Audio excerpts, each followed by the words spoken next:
How do you rise from the ashes when life throws everything it has at you? Fantasia's story isn't just a tale of singing stardom, it's a survival manual written in soul.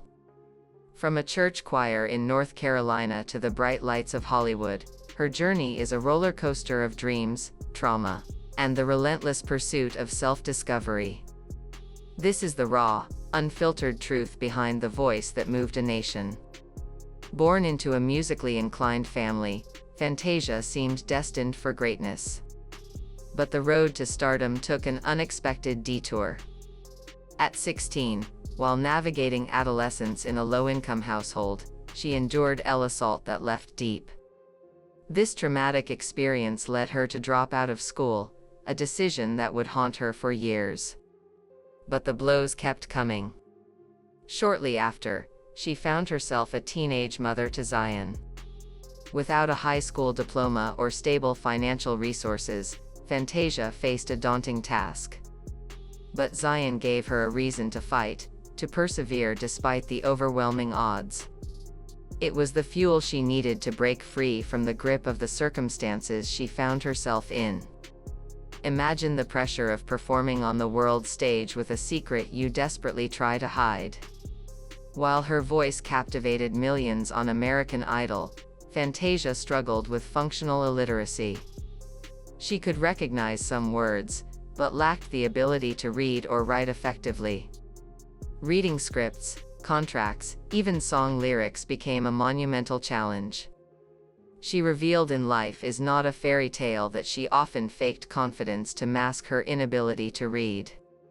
But her determination to succeed for herself and her daughter Zion drove her to confront these limitations head-on.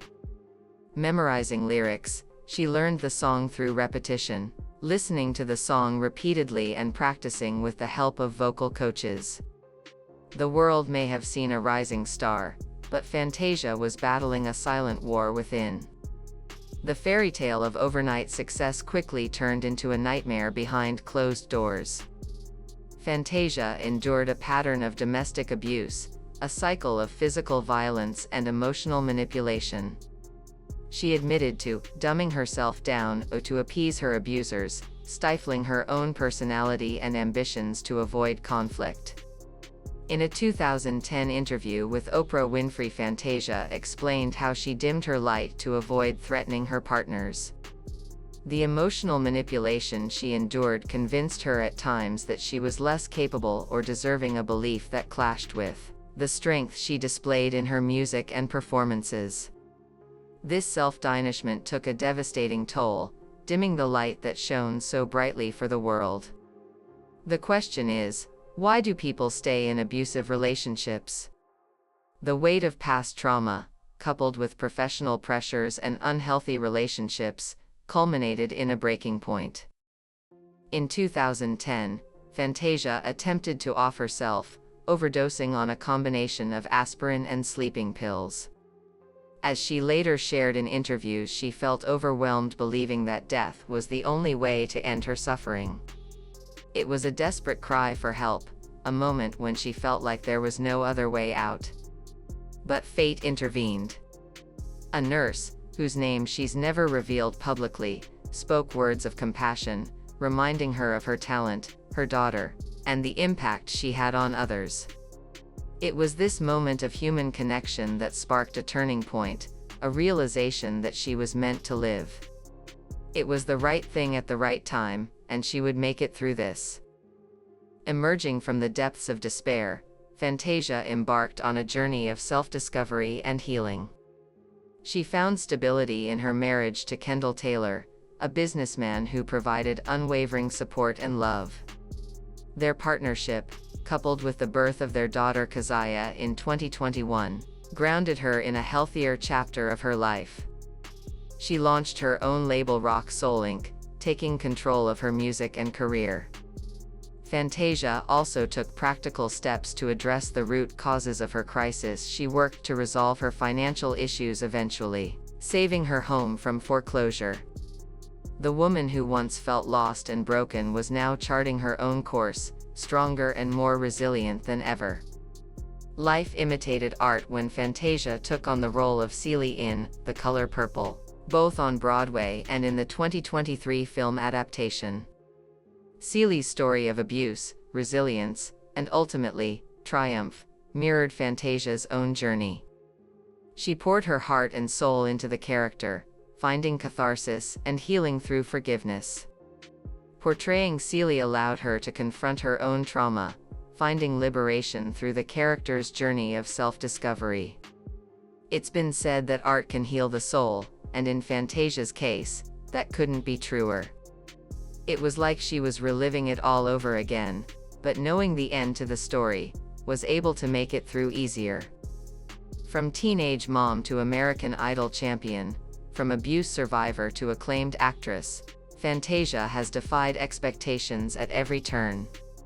Her story is a testament to the power of resilience, a reminder that even in the face of overwhelming adversity, it is possible to rise above. Fantasia continues to inspire through her music, her acting, and her advocacy for domestic violence prevention and at-risk youth. She's living proof that your past doesn't have to define your future.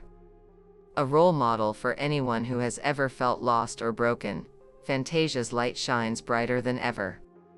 Posts on X highlight her as a fighter and survivor celebrating her rise from poverty to stardom.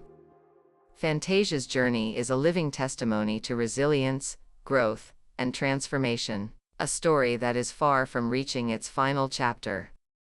Over the years, she has navigated intense storms, public scrutiny, personal battles, mental health struggles, and moments of deep despair that could have easily broken her spirit.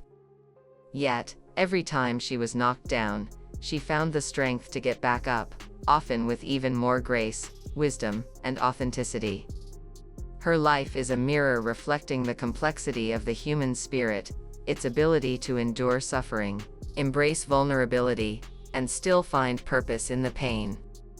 Fantasia doesn't just survive, she evolves, grows, and redefines herself with every season of life.